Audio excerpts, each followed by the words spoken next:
Good morning, everyone. I'm Wendy Kalergis, President and CEO of the Greater Miami and the Beaches Hotel Association. As you can see, it's a beautiful day here in downtown Miami. And I think we've got a shot of the Mandarin here as well.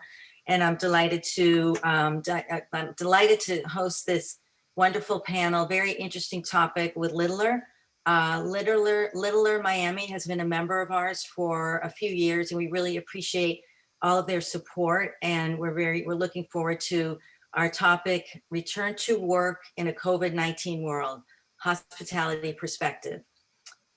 I'd like to share with you some of our upcoming events before we start the panel. We're very excited about our first live event in quite a long time, since March.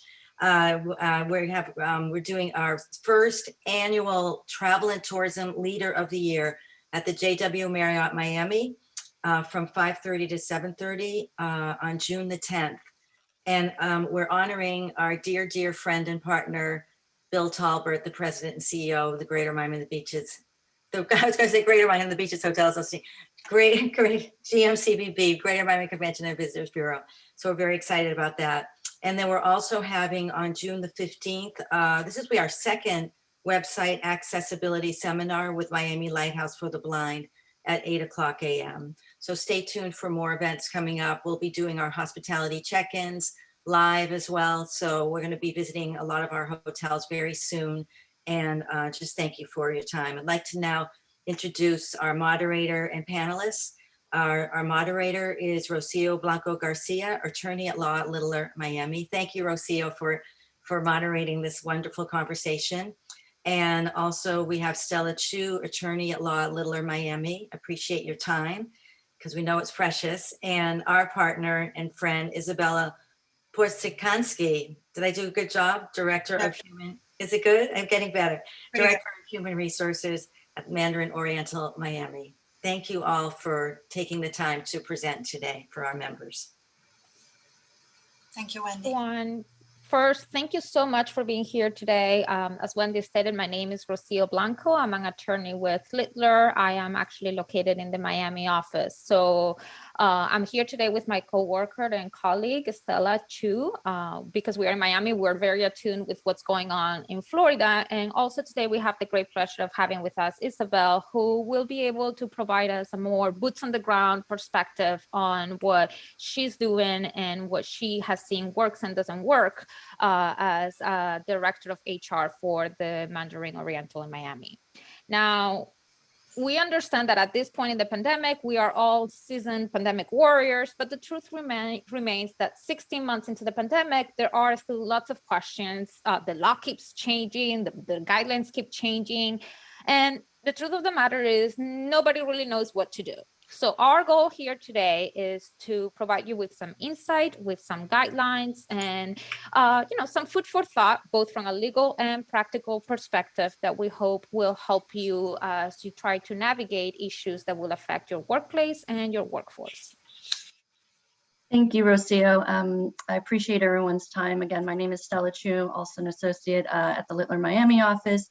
One of the things that when we were developing this discussion had to do with what are the pressing issues for someone like, say, for example, in Isabel's position, and what her challenges are, specifically people who are attending the presentation today are facing in this ever-changing world.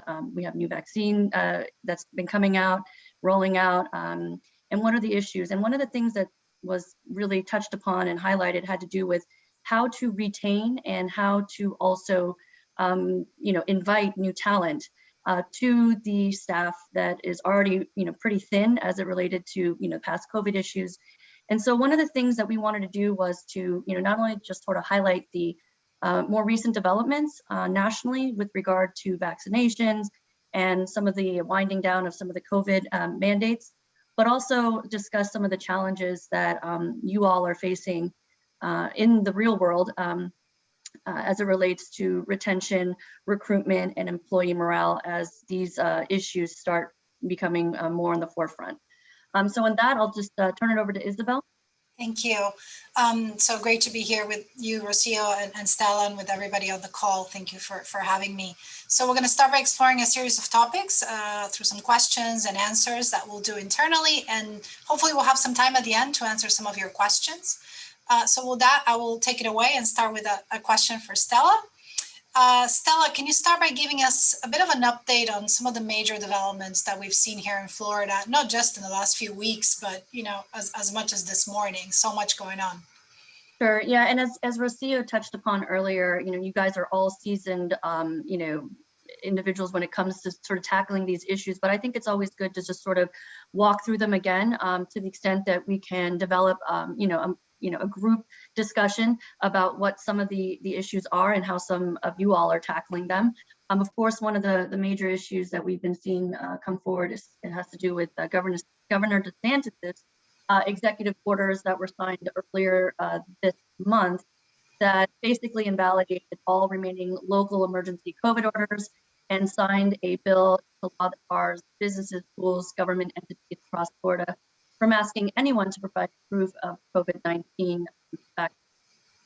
So of course, I'm sure you guys are aware, this doesn't mean that it eliminates all mandates. Private companies, of course, can still require people to wear masks, but governments cannot mandate it under the law. With this new order, we can expect, this to be a situation where cities, including Miami, will likely not have the ability to shut down businesses when customers or employees don't wear masks. Now, it's good for from an operational standpoint, but as far as a customer-facing situation, which is what the hospitality industry is all about, that creates obviously some logistical concerns and challenges on an everyday basis.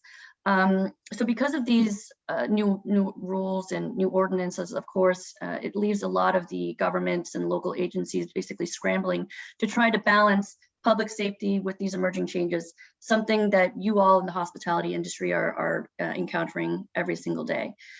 So as far as how this mandate affects you as an employer, obviously, I'm sure you guys are aware that this does not affect an employer's ability to require that employees be vaccinated. It does not affect an employer asking an employee about proof of vaccination. Of course, there are consequences. This is an enforcement mechanism. How do businesses tackle this? But of course, the order also indicates that businesses that do not comply with the order regarding the no vaccination passport requirement will not be eligible for grants or contracts funded through state revenue. We'll also just wanted to highlight one of the more pressing things that happened this past week, or maybe it was last week, the CDC announcement that Americans who are fully vaccinated against coronavirus may stop wearing masks and maintaining social distance in most indoor and outdoor settings, regardless of size. Of course, you guys thought you had it difficult already. Now we have this CDC more official announcement that's obviously going to complicate things. The other thing I wanted to highlight as well relates to the greater protections for businesses against COVID-19 claims. I can go over that in more detail later on, but just to reiterate that to the extent that you all are not aware of this, but there have been new ordinances and legislation that have been passed that heightens the pleading requirement and burden of proof for plaintiffs who want to proceed forward in filing lawsuits against employers as well as businesses against as it relates to COVID-19 claims. Another thing I wanted to highlight as well before we move on to more of the boots on the ground discussion has to do with unemployment benefits and how those are going to evolve. One of the things going back to what we discussed in retaining and recruiting new talent has to do with, well, why is the workforce so thin? I mean, companies are really having a hard time, employers, hotels, really having a hard time finding talent. It's very bare bones recruitment out there.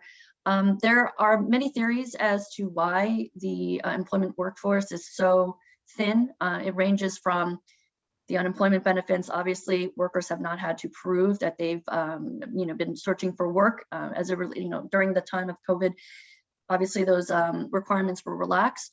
There's some other issues, for example, childcare issues that are still being tackled at home by these either to-be employees or former employees or even current employees.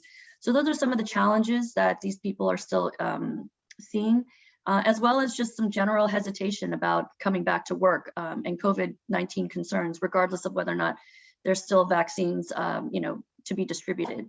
So those are some of the highlighted topics I wanted to just bring to the forefront, and we'll dive into some of those in more detail later on in the presentation. Isabel? Yeah, thank you. Thank you, Stella. Yeah, I think it's important if we try to focus a little bit more on the topic of vaccinations and vaccine passports. So this is more of a question for Rocio. Rocio, Stella was just mentioning how the governor's order prohibiting vaccine passports does not apply in the workplace. So does that mean that us, right, as employers are free to make vaccinations a condition of employment?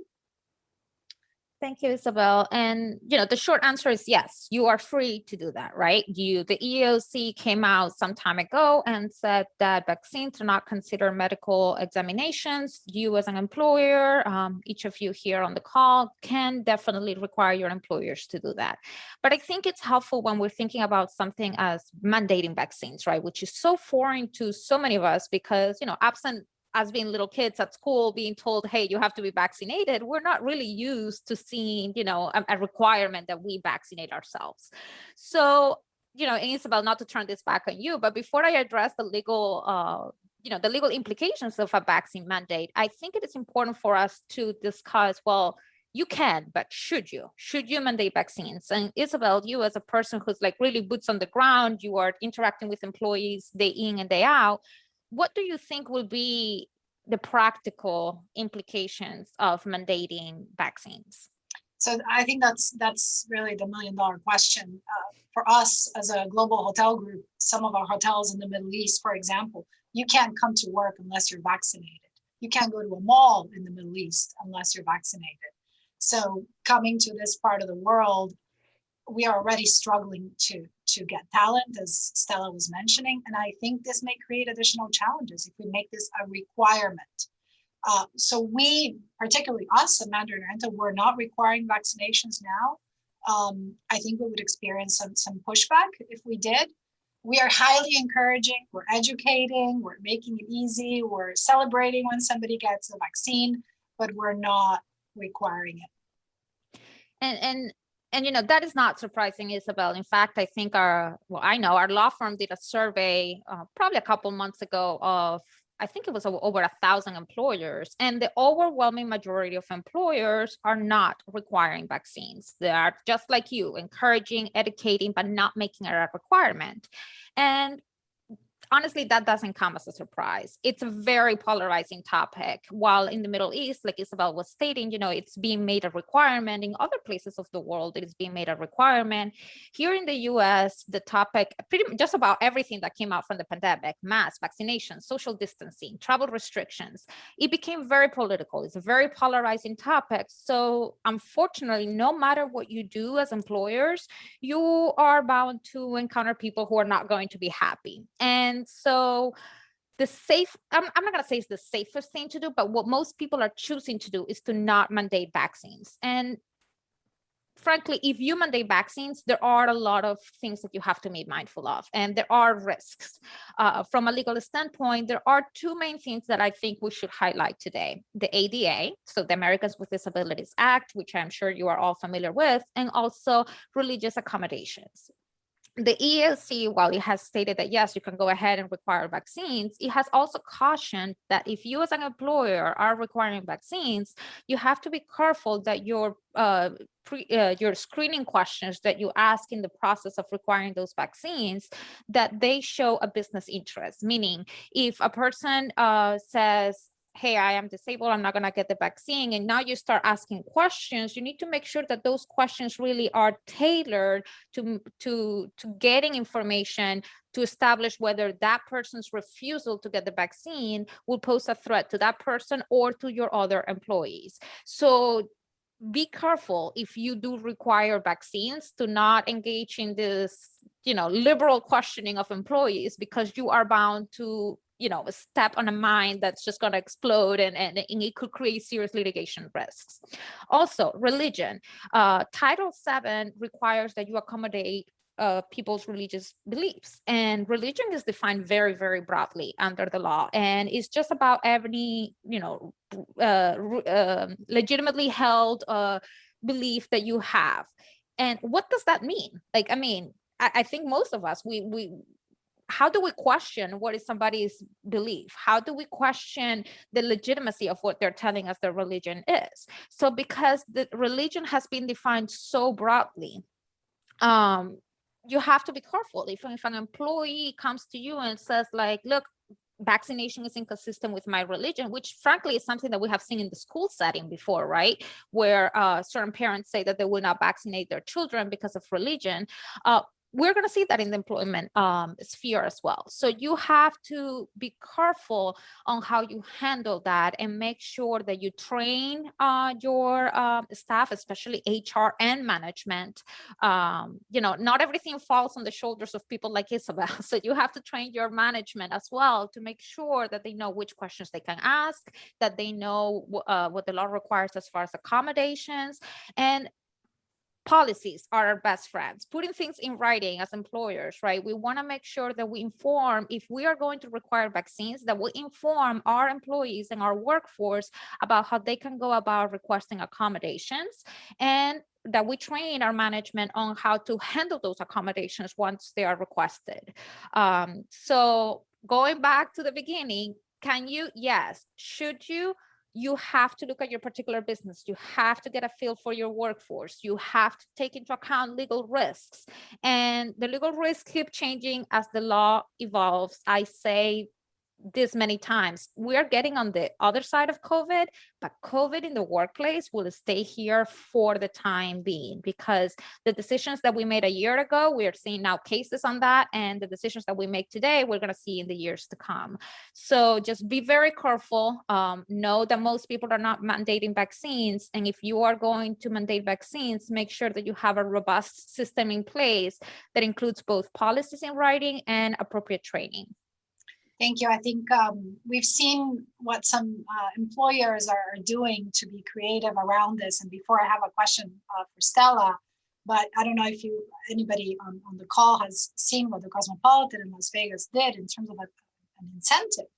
And it was purely based on peer pressure. If you got to 80% of the employees to be vaccinated, the bonus was up to $1 million. So, and that was not the Cosmopolitan requiring it, but them encouraging, and that created a lot of pressure between their own employees to get vaccinated. So Stella, I don't know, can you share some alternatives of what we can do that might be less risky from a legal standpoint? Yes, absolutely. Before I get there, I just wanted to just touch upon what Rocio was mentioning in prior to the next question before we get away too much is, along with her point about many employers not requiring the vaccination program as a mandated program in their employment, it's actually consistent with the polling data that shows that a significant percentage of Americans prefer actually not to receive the COVID-19 vaccine. So it's unfortunately something that, again, it's all about balancing, but the data always seems to come back to some heavy resistance against that. So those are just some things to be mindful of. As in addition to what Rocio was mentioning about some legal implications, there's also some potential retaliation protections under the OSHA regulations pertaining to whistleblower rights for an employee who refuses vaccination because of a reasonable belief that he or she has a medical condition that creates a real danger or serious illness or death. So just again, it's not just about touching upon discrimination, but there's also that retaliation piece that can definitely become complicating, and not just under the ADA, but also as it relates to OSHA potentially. Those are some emerging issues that we need to be mindful of as well. So going back to Isabel and your point about some less risky alternatives from a legal standpoint. You know, why we're here today is all about mitigating risk. It's not going to be realistically a perfect system, but you as employers, you as people in the hospitality industry dealing with millions of customers, millions of employees coming through your doors every day, it's all about mitigating risk. So what are some of the things that you as an employer can do to, in the alternative not requiring vaccinations? We can, of course, continue the mask mandates. But again, that's going to be complicated by the more recent CDC update that vaccinated people do not need to wear masks. This is, of course, complicating things because the CDC update appears to offer incentive to the many millions who are still holding out on vaccinations. And to add to that, I'm sure you guys have all heard in the national news, big box employers like Target, Walmart, Trader Joe's, Costco's, to name a few, are dropping their mask requirements. Some of them have varying degrees of what they're requiring their their employees and customers. For the most part, as it relates to these companies, they're not requiring it as of customers, but there are obviously a few that are mandating their employees to still wear the mask. So it's not completely eliminated yet, but that's one thing that you as employers can do to at least maintain control of your workforce while not having this full-blown mandated vaccine requirement, which could really turn off the workforce in some situations. That's just something for you all to think about. And just to Isabel's point about what the Cosmopolitan was doing, it's certainly very interesting, these incentive programs that employers are effectuating for their workforce. We have to be careful with $1 million type incentives like that.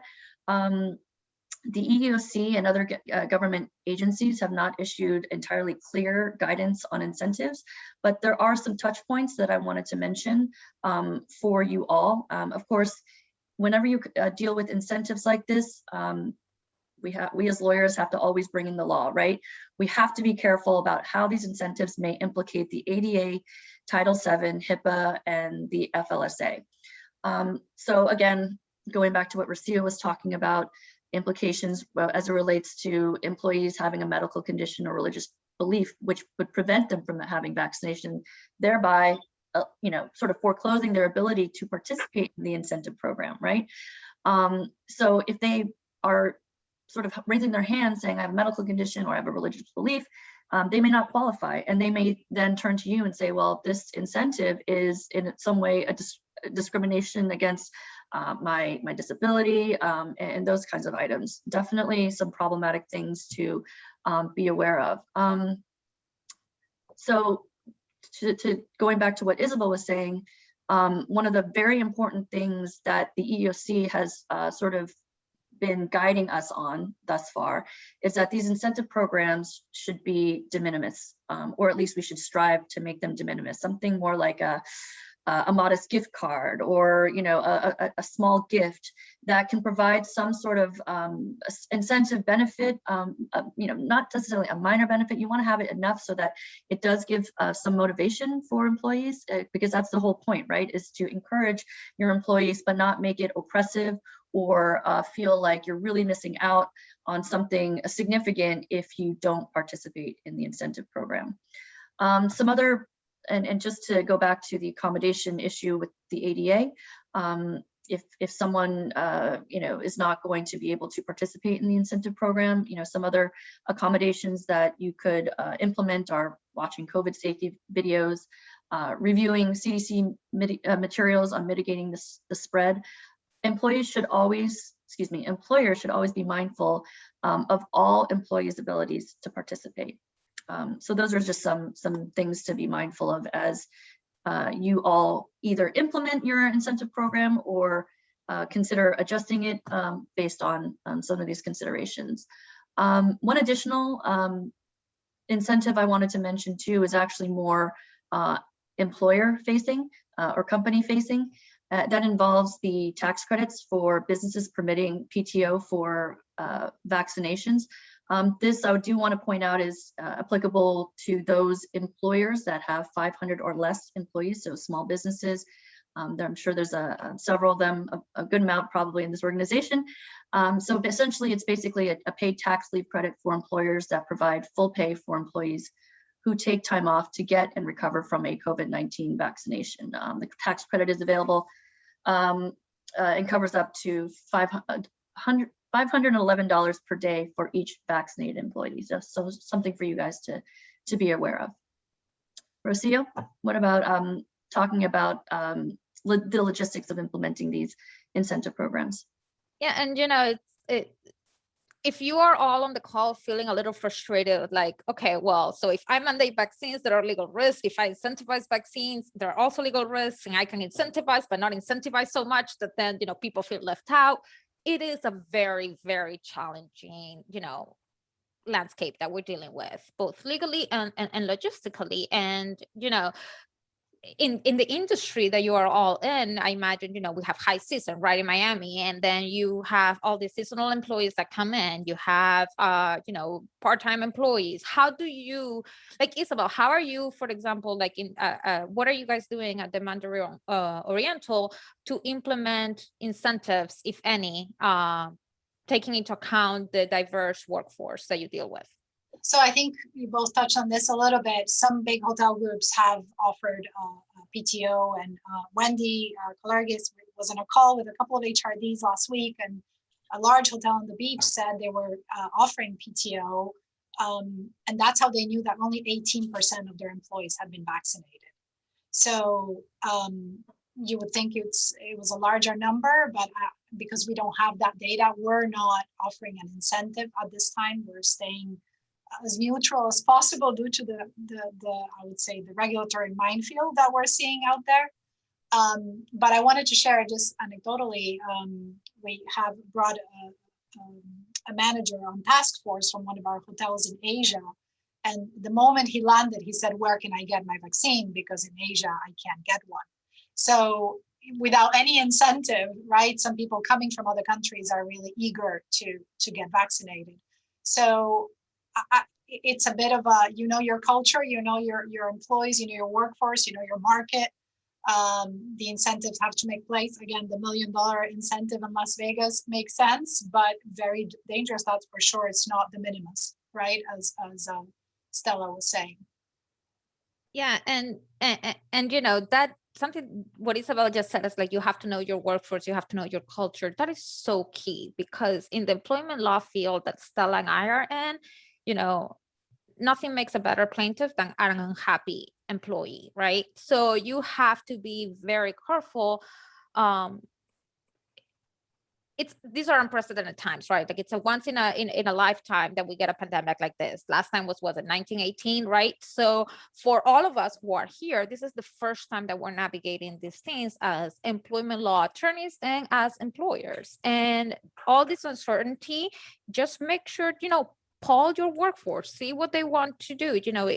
That open communication works in just about every relationship, right? Like, it works in a marriage, it works in a friendship, and it works in an employer-employee relationship. So ask questions, get to know and ask the right questions, because let's go back to what I said at the beginning. You want to make sure you don't go crazy asking questions, but, establish that communication with your workforce so that you can see what it is that they want. What kind of work environment are they looking for? What kind of incentives would they like to see? What kind of, and then you can make more informed decisions, always taking into account the law, but being in tune with what your workers want is so key. Mm-hmm.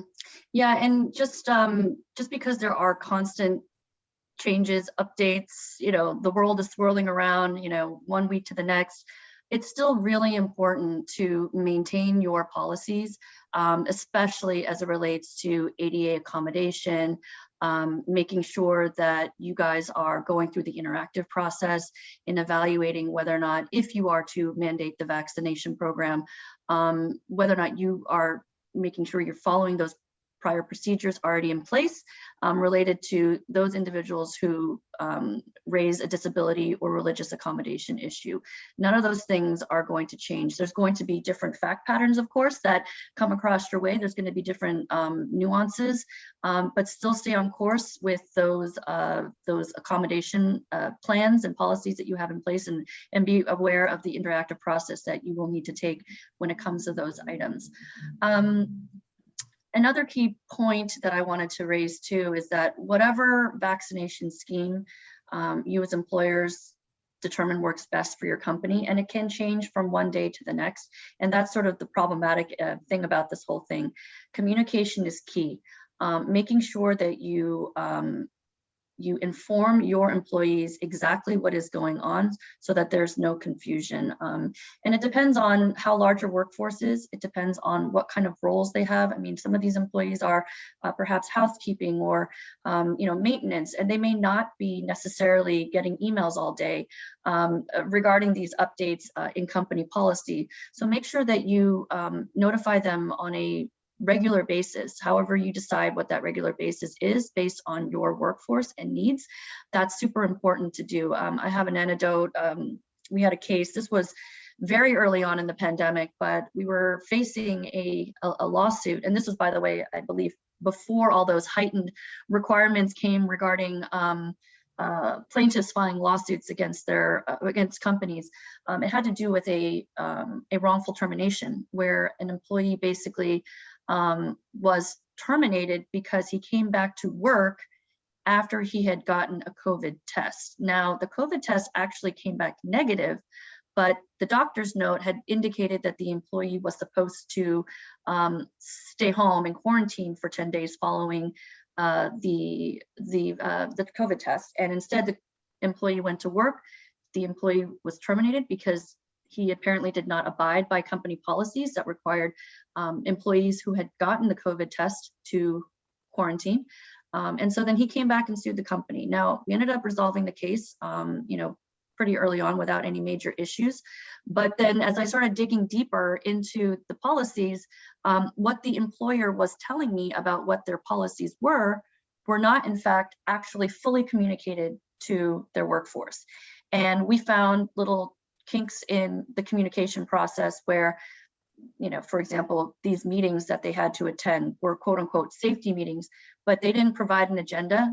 So those are some things that you may want to think about if you are effectively communicating these vaccination programs. You may want to create an agenda for each meeting to sort of at least highlight what you guys are being covered. So in the event that there's a wrongful termination, you can come back and say, well, actually, this is what was covered on X day. Sign-in sheets. I know that's not always logistically, easy to accomplish, but just those are just some ideas that you can do. But again, communication, very, very key to make sure that your workforce is always informed about these changes in policies and procedures that are unfortunately dictated by the swirling universe around us. And before we go on, really, we keep talking about communication with employees, and I know I brought that up, but communication with HR, I mean, that's your best friend. Like, have that number on speed dial. Isabel, I hate to do that to you, No, but it is what it is, right? Like, everything is changing. The chances are your HR department is in contact with legal, and they are discussing employment law issues with attorneys like me and Stella, or whomever their attorney is. So make sure to involve HR, right? Don't assume, because the law changes all the time, but during the last year, it has changed so much, like from one day to the other. So always bring your HR into the picture so that you can avoid as many mistakes as possible, because they are trained individuals who are supposed to guide you on how to handle these very, very challenging times in consultation with counsel. So communicate with your workforce and communicate up the chain to HR as well. Yeah, I think because it's been so challenging to manage, especially this CDC and OSHA conundrum. I mean, it's just so difficult to figure out. We've asked everything to be funneled through HR, and then also, as you said, liaise with Littler in turn to try to get answers. But it's really very, very challenging. We can't train somebody if I don't even know what we're doing. So very challenging for sure. But I wanted to go back to something that was mentioned about local government ordinances, because we have federal, we have state, we have county, we have cities. Given the local government ordinances that were requiring face masks and certain sanitation measures, right, have now been eliminated, what does that mean? Are we back to pre-pandemic? What should we do? How should we interpret the current situation? Yeah, and it's challenging. I think it's going to be the key word in today's presentation, because we have all used it and we have all used it many times. But it is challenging because the answer really is yes and no. In Florida right now, we don't have anything in place, meaning the governor is not requiring anything, and the governor is really not allowing local governments to do anything because he has invalidated all of the local government's ordinances that were in place. So for all of you that are in Miami, and you have locations probably in other places as well, but March of 2020 came, and every local government started scrambling, like putting out this and putting out that, and so much confusion was created, and there were so many regulations in place. Like in Miami, is there a curfew or is there not? Do you have to wear a mask or do you not? Do you have to clean a table after each person goes to eat? Do you have to, wear gloves? Do you have to change your gloves? Like it was just regulation after regulation. None of that is in place now. Now, the tricky part is that you are not just a hotel, that you're not just in the hospitality industry, you are also an employer. And as an employer, OSHA is still there, right? So OSHA requires that you provide a safe workplace. And what does that look like when we have, everything that's changing so quickly and so much? OSHA's website still says you have to provide masks, or your employees should wear masks, right? Like that's what the OSHA guidelines say. But just yesterday, OSHA, in the same page where it says, that require your employees to wear masks or provide masks to your employees, it has a warning up there that says, we are still evaluating our guidelines, follow CDC. Well, the CDC says that if your employees technically, have the vaccine, they don't have to wear a mask. So what do you do? In situations like this, I would say that better safe than sorry. I would say that more is more. So don't go back to pre-pandemic times quite yet. Let's take a little bit of more of a wait and see approach. Let's see what OSHA ends up doing. OSHA is supposed to be coming out with this emergency temporary standards that are supposed to, require COVID prevention, COVID mitigation plans. And we would all think that mask will be part of that, especially when there's still so much resistance from a lot of people here in the United States when it comes to the vaccine. So let's take a wait and see approach. Do not go rushing back to 2019. Let's not quite time travel quite yet, because remember how hard it was to put all of these things in place when the pandemic first came to be. So we don't want to start from scratch. So let's see what OSHA requires. It's constantly evolving. They are definitely taking their time issuing guidelines. CDC is issuing stuff a lot quicker. So they're not necessarily in sync right now. I will actually say that they're not at all, because OSHA is saying mask and then CDC is saying, but not if you're vaccinated. So wait and see. More is more. Better safe than sorry. Let's keep what we have in place for now. And Isabel, I'm sure that has also proven challenging in a customer-facing industry like this, because we've seen it all in the news, like the hostility from some customers of like, well, I don't have to wear a mask. And then, employees might feel like, all right, if they don't have to wear a mask, why do I have to wear a mask? And again, very polarizing topic, very challenging in the workplace. Yeah, and it's been very difficult to balance, very difficult to balance. Yeah, and I was going to say, Rocio, before we turn to the next topic, as it relates to OSHA and as well as the EEOC, just a reminder that these are government agencies. So a lot of the sort of, at least with the EEOC, those regulations, not the regulations, the guidance that some of these government agencies put out there is exactly what it is. It's a guidance, right? So we have to be mindful that because OSHA issues a guidance, the EEOC issues a guidance, that may not necessarily be the law of the land. How all of this is going to be shaped in the future is unfortunately going to be done in the courts as time evolves. So there's a lot of unknowns as it relates to this. But again, going back to the theme, mitigate risk, to the extent that it does create some polarizing issues. That's the balance and sort of the considerations we have to tackle in order to balance a happy and content workforce, as well as ongoing public safety concerns that unfortunately still exist as more and more people get vaccinated. So Isabel, with all of this uncertainty, how has the hotel industry and beyond reacted to this careful balancing of ongoing Florida state-based reductions in COVID restrictions, while trying to be mindful of maintaining compliance with OSHA? Well, I think we've seen a mixed bag, no, from Miami. I mean, you've all seen videos of what's happening in some places in Miami Beach, where there seems to be absolutely no pandemic at all.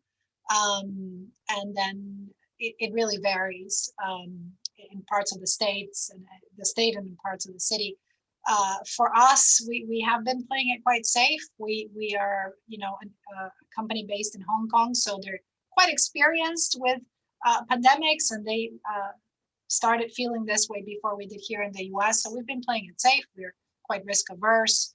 So we got a lot of pushback. We got a lot of pushback from guests saying, I just came from Miami Beach and they were not asking me to do this or that. And how come you don't have more seats in the pool? Or how come you have to mark spaces in the dance floor for a wedding? I won't have my wedding here if you force me to do those things. So we've had pushback for sure. Very difficult to balance, but we've been playing it safe, and probably will until July 1st, I would think, until the executive order is completely lifted and we get some more corporate direction on this. But it's been a struggle, and from a consumer perspective, I think it's very confusing. Just not as an employer, but from a consumer, I put myself in their shoes, and it's like, okay, what do I do? What's the right thing to do? So putting, I think, as you all said, safety in mind, and trying to apply some common sense to all this noise, which is really deafening, is the challenge, and just try to think, okay, what's better to keep everybody safe, our guests, our colleagues, so we still have plexiglass at the front desk, and if a guest doesn't want to wear a mask, they don't have to wear a mask. We're highly encouraging them, but we're still taking our colleagues' temperatures. We're still asking questions when they come into security. So we're still playing it safe. Got it. Yeah, and just to sort of underscore one of the things that I was mentioning before about communication, and this sort of ties in, Isabel, with your role in the HR industry. But one of the things that I think a lot of employees may tend to forget, especially if they're seasonal employees, is they get the handbook right at their employment and they just toss it away, or they sign it, they don't really read it, that kind of stuff. It's always good to sort of update any policies you might have, and if you aren't going to rewrite your entire, I'm not asking you to rewrite your entire handbook, but if you are to update and piecemeal certain policies, if it's not going to become an official part of the handbook, I think it's important to always remind your employees as to who your HR contact is, what are the appropriate channels to raise issues related to COVID vaccines, PTO if you want to take the vaccinations, or ADA concerns, religious accommodation issues, those kinds of things, super important. One of the things that I've seen in a lot of the lawsuits that I've had to encounter from any policy kind of standpoint is, well, I didn't know who to turn to. I didn't know who to complain to. And if you want to, again, mitigate your risk, if you are exposed to some future litigation, then at least you can say, hey, listen, on these dates or during this time frame, we reminded our employees who to contact if they had an issue. So this can hopefully undercut any retaliation issues. If you can say, well, this person had an avenue to complain and they never did. Now they're coming back and saying, well, I was fired for X, Y, and Z reasons related to the COVID vaccine. Those are just some things to be mindful of. For sure. As Estella, I think, mentioned, housekeeping, maintenance, these are employees who are not necessarily have access to email. They might not at all have a company issued email address. So put it also in common areas, right? Like if there's a break room, put the policies there, giving access to your employees, to informations, and to provide to information, and to in providing them with the avenues and channels that they can follow when they need an accommodation, when they need to complain, when they have to air any grievance, that will always help you as an employer. And that was true before COVID. It is true during COVID, and it will be true for years to come, because that communication, that information, making training policies available to your employees is going to be key. And I mean, I think Estela can speak to this as well. We have just seen so much coming out of this pandemic, and it's no surprise. Like, nobody knows what to do. The law keeps changing, as we discussed before. We have had to provide a lot of counseling to companies from a legal standpoint, and we're seeing a lot of lawsuits come up. I think at this point, most of us, at least in the Miami office, have had to deal with a COVID-19 related lawsuit in some way or the other, and we are definitely seeing, like, now lawsuits dealing with the FFCRA that was in place up until December of 2020. And I am sure that for years to come, we will see other lawsuits coming out of, the decisions that you make today. So again, to emphasize, continue to play it safe for now. I think that that's the better advice in these uncertain times, and continue to maintain that open communication with employees, with HR, with your counsel, to avoid this legal minefield that has been created in a way for all of us to have to navigate. Yeah, and I think early in the pandemic, everybody was talking about the new normal, but with how quickly things are changing, it's the next normal, and it's going to be the next normal as we just plug away and continue on with all of this. But we wanted to now give you all an opportunity to ask any questions if you have any. And so I appreciate your time. Thank you.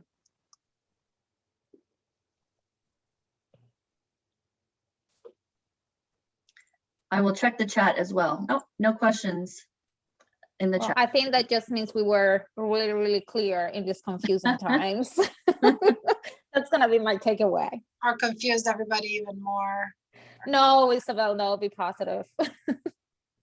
Yeah, and if anybody has any follow-up questions, you can certainly receive our contact information. This was great information.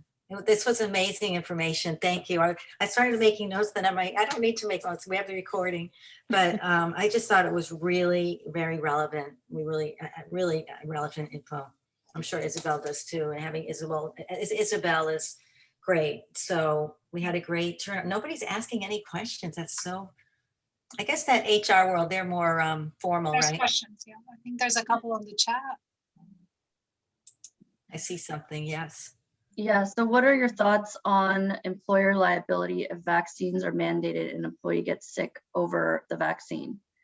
Yeah, that's definitely a good question to ask. So one of the things that I think I highlighted and tackled, or at least highlighted earlier, has to do with the heightened pleading standards and what there's definitely exposure. Unfortunately, that's just the world that we're living in. So to say that, you're going to be exposure-less is not being unfortunately realistic, but there are things in place that the legislation is trying to do in order to help employers, companies like yourself, to avoid a wave of litigation related to COVID-19 related either damages or injuries. I can highlight some of them for you, but for example, there's, I mentioned there was a pleading standard. I think you also have to bring in a doctor's note that says that the COVID-19 related damage was, an actual substantiated, medically diagnosed illness. So those are the kinds of things that are being put in place and have been put in place to sort of prevent companies from getting sued, or at least being successful, or at least plaintiffs being successful in filing lawsuits against companies like yours. And Stella mentioned earlier too that all of this is going to be shaped in the courtroom, right? And it is absolutely right. Because, for example, with that question, I think, well, if the employer is mandating the vaccine and I get hurt, so to speak, as a result of getting the vaccine, is that then within the scope of workers' comp because it is a work injury, it's a work-related injury? I don't know, right? Because we've probably not had this question before in the courts. So if that were the case, right, and if it were to be considered like a work-related injury within the scope of workers' comp, I think that would be the best case for the employer, because then it's more limited, right? Like the workers' comp is your avenue for recovery, and that's that. But I don't know that we know those answers, right? Because we have not been in this situation before. So as Estela said, there's definitely legal exposure. There's definitely legal risk, and I think that's why a lot of employers, having taken the temperature of their employees, and I don't mean literally, but like having read the room, they have come down deciding that they are not going to mandate it because there's just too many risks. Yes, that's I think has been most employers' conclusions. And as Estela said, it's not without risk when you post incentive, or when you provide incentives rather than a mandate. But I think most people are feeling a little bit more comfortable with the incentives than an actual, yes, you must get vaccinated. And I think it was like Nova Southeastern University, for example, it was requiring vaccines for all students and all teachers, and then a week or two ago was like, oh, just kidding, we're not doing that anymore. So they probably got a lot of pushback, and so yes, there is exposure, but we don't know exactly the degree of the exposure quite yet.